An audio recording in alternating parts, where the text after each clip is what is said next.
পটুয়াখালীতেও বৃষ্টিতে নষ্ট হয়েছে বেশিরভাগ বীজতলা। এ কারণে জেলা জুড়ে বীজের চরম সংকট দেখা দিয়েছে। এই সুযোগে বাড়তি দরে বিক্রি করা হচ্ছে বীজ। 200 টাকা কেজি বীজ বিক্রি হচ্ছে 600 টাকা দরে। এ নিয়ে বিস্তারিত জানিয়েছেন সৈয়দ হুমায়ুন কবির। সেই আদিকাল থেকেই দক্ষিণ অঞ্চলের মানুষের প্রধান পেশা হচ্ছে কৃষি, আর কৃষি অর্থনীতির মূল চালিকা শক্তি। আমি এই মুহূর্তে রয়েছি পটুয়াখালীর বল্লভপুর গ্রামে।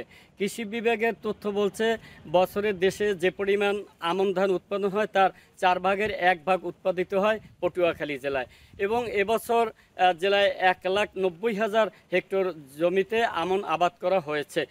এর মধ্যে কৃষকরা তার 90 থেকে 95 ভাগ জমি কিন্তু প্রস্তুত করেছে, এবং সে সকল জমিতে কিন্তু রোপণ কাজ শেষ করেছে।